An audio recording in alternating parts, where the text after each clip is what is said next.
여러분 안녕하세요. 3월 16일 수요일 아침입니다. 하나님께서 오늘도 참 좋은 날 선물로 주셨네요. 말씀 보면서 기도하면서 하루 시작하도록 하겠습니다. 오늘 함께 볼 말씀은 열왕기상 17장 8절에서 24절까지의 말씀입니다. 여호와의 말씀이 엘리야에게 임하여 이르시되 너는 일어나 시돈에 속한 사르밧으로 가서 거기 머물라. 내가 그곳 과부에게 명령하여 내게 음식을 주게 하였느니라. 그가 일어나 사르밧으로 가서 성문에 이를 때에 한 과부가 그곳에서 나뭇가지를 줍는지라. 이에 불러 이르되 청하건대 그릇에 물을 조금 가져다가 내게 마시게 하라. 그가 가지러 갈 때에 엘리야가 그를 불러 이르되 청하건대 내 손에 떡 한 조각을 내게로 가져오라. 그가 이르되 당신의 하나님 여호와께서 살아계심을 두고 맹세하노니 나는 떡이 없고 다만 통에 가루 한 움큼과 병에 기름 조금뿐이라. 내가 나뭇가지 둘을 주어다가 나와 내 아들을 위하여 음식을 만들어 먹고 그 후에는 죽으리라.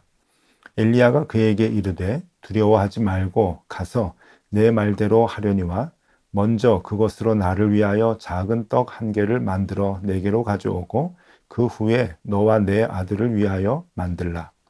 이스라엘의 하나님 여호와의 말씀이 나 여호와가 비를 지면에 내리는 날까지 그 통에 가루가 떨어지지 아니하고 그 병에 기름이 없어지지 아니하리라 하셨느니라.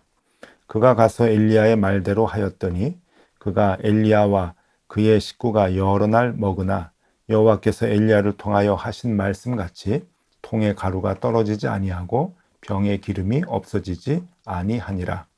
2일 후에 그 집 주인 되는 여인의 아들이 병들어 증세가 심히 위중하다가 숨이 끊어진지라. 여인이 엘리야에게 이르되 하나님의 사람이여 당신이 나와 더불어 무슨 상관이 있기로 내 죄를 생각나게 하고 또 내 아들을 죽게 하려고 내게 오셨나이까.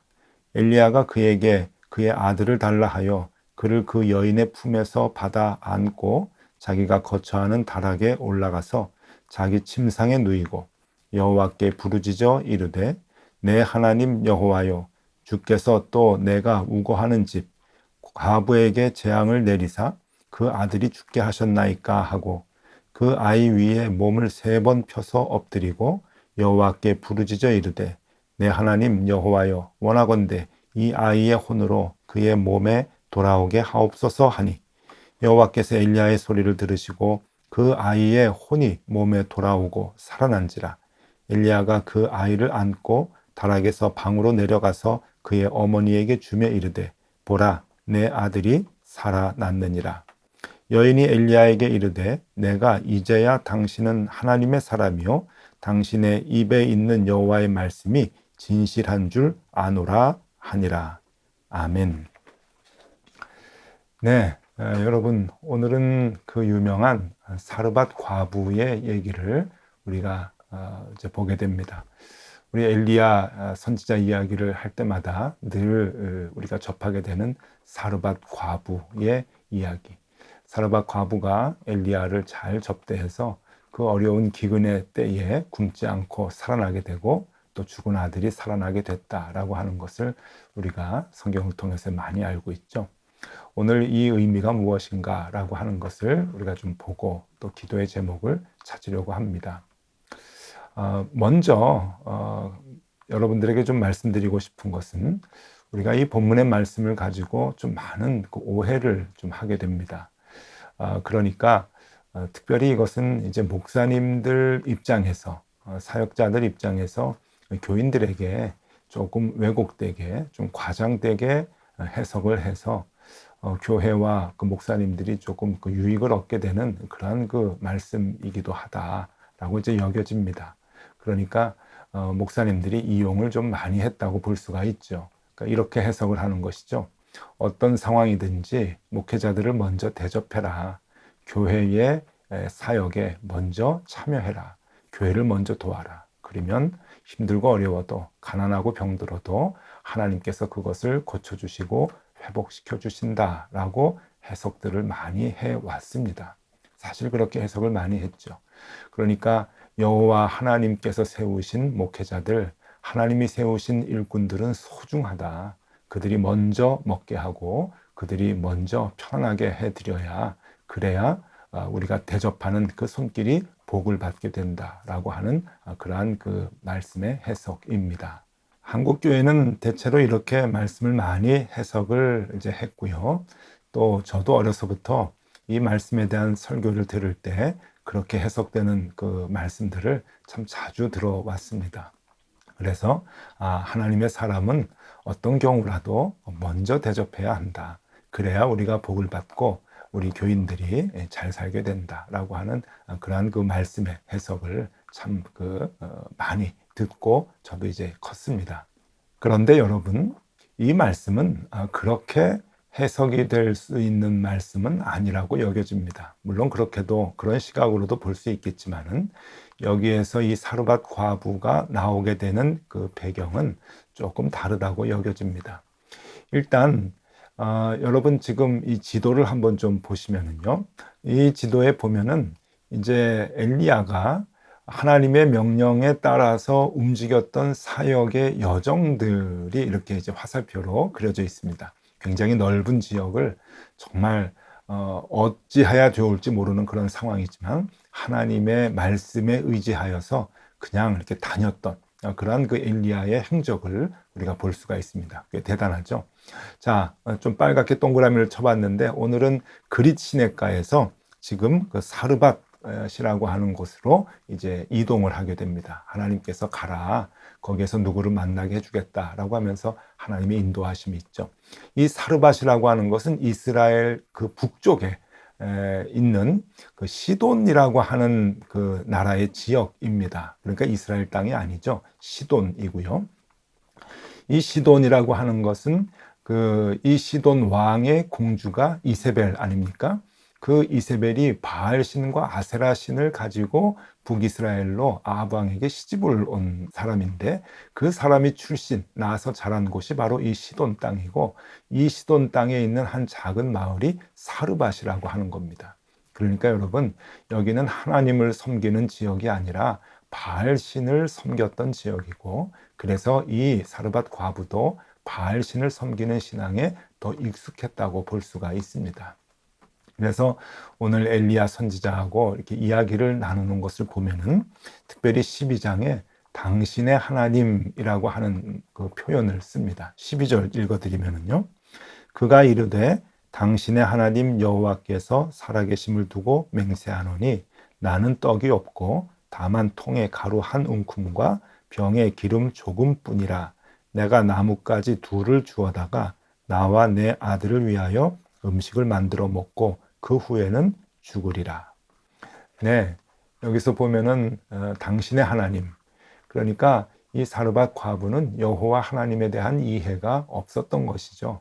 그리고 여호와 하나님에 대한 그 신앙이라든지 또 하나님의 선지자라든지 그러한 개념이 없습니다. 그냥 손님이 왔기 때문에 그 손님을 대접하는 그러한 그 마음이 있었고, 그 마음은 여호와 하나님이 갖게 하셨던, 여호와 하나님의 인도하심 속에서 이루어지는 사건이라고 하는 것이죠.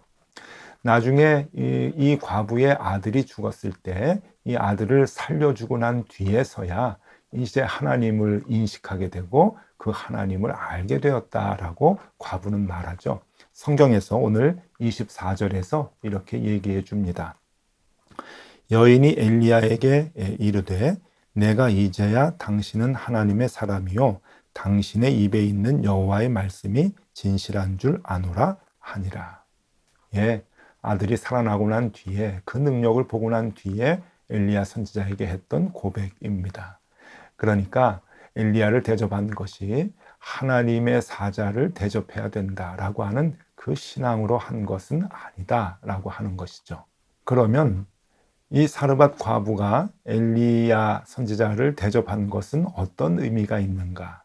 네, 그것은 여러분, 우리 어제 보았던 까마귀를 통해서 엘리야를 먹이셨던 하나님, 그 사건과 연결되어서 해석이 되어야 합니다. 그러니까 이것은 어떤 의미의 말씀인가 하면은 하나님은 모든 것을 동원하여 도우신다라고 하는 의미이죠. 하나님께서는 까마귀를 통해서 엘리야를 먹여주셨던 것 같이 저기 바알을 섬기는 나라 사르밧 지역에 있는 과부를 통해서도 아무런 먹을 것이 없는 그런 그 과부를 통해서도 그 손을 통해서도 하나님께서는 엘리야를 지켜주시고 이끌어주시고 먹여주시고 살려주신다라고 하는 그러한 의미입니다. 하나님은 하나님의 사람을 어떤 상황에서든지 모든 것을 동원해서 도우시고 인도해 주신다 하는 것을 성경을 통해서 우리는 볼 수가 있지요. 그러니 여러분, 하나님의 선지자, 하나님의 사람들, 특별히 오늘날 교회가 많이 해석을 하는 목사님들을 잘 대접하고 나보다 먼저 먹이고 섬겨야 우리가 복을 받는다라고 하는 그러한 의미는 아닙니다. 하나님의 일을 하려고 할 때, 우리가 말씀을 지키고 하나님의 일에 순종하려고 할 때 여러분 얼마나 많이 불이익을 당합니까? 여러분들 가정에서도 뿐만이 아니고 일터에서도 이웃과의 관계에서도 하나님의 말씀대로 살려고 하면은 많은 불이익을 당하고 손해도 보지요. 그러나 그것을 감수하고 그럼에도 불구하고 하나님의 말씀대로 순종하며 살겠습니다. 하나님의 말씀하는 대로 내가 따라가겠습니다. 라고 그러한 마음을 갖고 결단하고 주님의 말씀을 실천하려고 애쓰는 사람에게는 하나님께서 손해보게 하지 아니하고 어떤 상황을 통해서라도 어떤 어려운 상황, 어떤 미물을 통해서라도 먹이시고 지키시고 인도해 주신다 라고 하는 것이 이 사르밧 과부를 통해서 우리에게 주는 메시지라고 하는 것입니다. 여러분, 우리가 늘 하나님의 말씀을 실천하려고 할 때 손해보는 거 많이 있죠. 근데 걱정하지 마십시오. 하나님께서 다 채워주시고 죽지 않도록 우리를 살려주시고 인도해 주신다. 그렇게 오늘도 말씀을 통해서 우리에게 새 힘을 주십니다. 그 하나님의 말씀 의지하면서 늘 동행하는 우리가 되면 좋겠습니다. 또 하나 이 말씀을 통해서 우리가 생각해 보아야 할 것은 엘리야의 자세입니다. 엘리야는 지금 어떻게 하고 있는가 하면은요, 과부의 아픔을 공감하고 그의 문제를 해결해 주고 있습니다. 여러분, 지금 엘리야는 큰 사명을 갖고 큰 일을 해야 하죠. 그런데 하찮은 일, 과부의 일을 어떻게 해결해 줄 수 있겠습니까? 그것은 하찮다고 생각하고 모른 척하고 그냥 밥 한 끼 얻어먹고 다음 사역지로 갈 수도 있습니다. 그런데 여러분, 하나님의 사람 엘리야는 그러지 않았습니다. 아주 작은 사람, 여러분 과부라고 하면은 제일 약한 자라고 말씀을 드렸죠. 이 과부라고 하는 한 여인의 처해 있는 이 어려움, 그것들을 정말 긍휼히 여기고 그리고 그 아픔을 공감하고 그가 처해 있는 모든 그가 당하고 있는 어려움들을 해결해 주는데 애를 쓴 그런 그 엘리야의 모습을 우리가 볼 수가 있습니다. 먹을 것이 없는 그에게 먹을 것이 있도록 간구해 주고 또 나중에 병이 들어서 아들이 죽었을 때 하나님 앞에서 정말 간절히 간구하여서 그 아들을 살려주는 그러한 그 엘리야의 모습. 여러분, 이것이 진정한 하나님의 사람의 자세가 아닌가 여겨집니다. 오늘 이 말씀 가운데 20절, 21절 말씀에 그 애절한 마음이 나옵니다. 여호와께 부르짖어 이르되 내 하나님 여호와여, 주께서 또 내가 우거하는 집 과부에게 재앙을 내리사 그 아들이 죽게 하셨나이까 하고 그 아이 위에 몸을 3번 펴서 엎드리고 여호와께 부르짖어 이르되 내 하나님 여호와여, 원하건대 이 아이의 혼으로 그의 몸에 돌아오게 하옵소서. 네, 이 말씀에 보니까 부르짖기를 2번씩 하나님께 간절히 부르짖고 3번 간절하게 하나님께 엎드려서 기도하는 그런 그 모습이 보여집니다. 얼마나 간절했는지 하나님께서 그 기도를 들어주셨죠. 아이를 살려주셨습니다. 여러분, 이것이 사역자의 자세입니다. 나 지금 큰일 해야 돼. 나는 지금 아합하고 대적하고 있어. 아합하고 싸워야 돼. 왕하고 싸우는데 어떻게 이렇게 하찮은, 그것도 바알을 섬기는 지역의 가장 작은 하찮은 사람의 일을 내가 어떻게 돌봐줄 수가 있는가?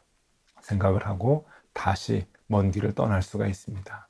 그런데 이 엘리야는 그런 마음을 갖지 않고 긍휼한 마음을 갖고 이 작은 자의 그 삶의 어려운 모습들을 하나님께 간구해서 해결해 주고 있는 것이죠. 여러분, 목적을 크게 두면은 그 목적까지 가는 모든 길의 수단과 방법도 목적과 같아야 됩니다.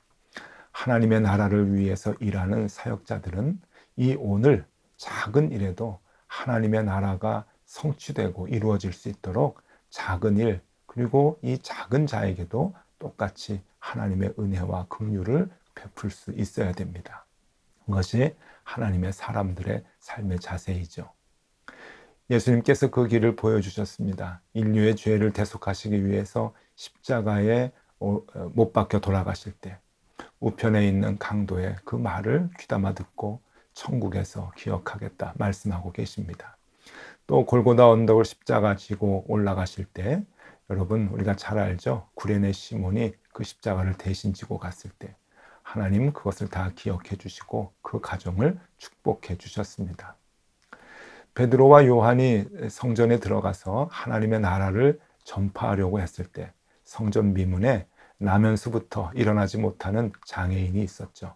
그를 그냥 지나치지 않고 베드로와 요한은 그를 긍휼히 여겨서 일으켜 세워줍니다. 여러분, 목적과 수단은 언제나 같아야 된다라고 하는 것을 우리에게 보여줍니다. 큰 일을 하는 사람은 작은 일에 신경 쓰면 안 된다? 여러분, 그것은 올바른 말이 아닙니다. 예수님의 가르침이 아니죠.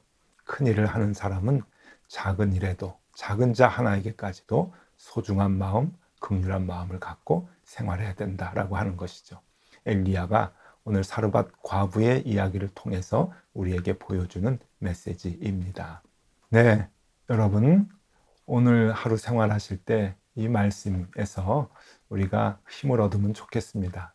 하나님은 모든 것을 동원해서 또 모든 사람을 통해서 우리를 도우신다, 먹이신다. 정말 먹일 수 없을 것 같은 그러한 상황 가운데서도 그러한 사람들의 손길을 통해서도 우리를 살리시고 먹이신다. 여러분, 이것이 우리에게 큰 힘이 됩니다. 그러니 우리도 하나님의 말씀을 따라 살아가면서 가장 작은 자 하나에게까지 가장 작은 일 하나에게도 우리가 최선을 다해서 주님의 마음을 갖고 모든 사역을 감당하고 일을 해야 되는 것, 여러분 우리의 자세가 아닌가 여겨집니다. 오늘도 그 믿음과 그 자세를 갖고 하루 생활하시는 귀한 날 되실 수 있기를 바랍니다. 기도하겠습니다. 하나님, 주님의 말씀에 따라 우리는 따라가겠습니다. 하나님을 의지하고 동행하겠습니다. 하나님, 우리를 언제나 선한 길로 인도하여 주시고 또 우리가 그 길을 갈 때 작은 자 하나에게까지 하나님의 마음을 전하는 그 자세를 잃지 않도록 인도하여 주옵소서. 예수 그리스도의 이름으로 기도드립니다. 아멘. 네, 함께 기도하시겠습니다.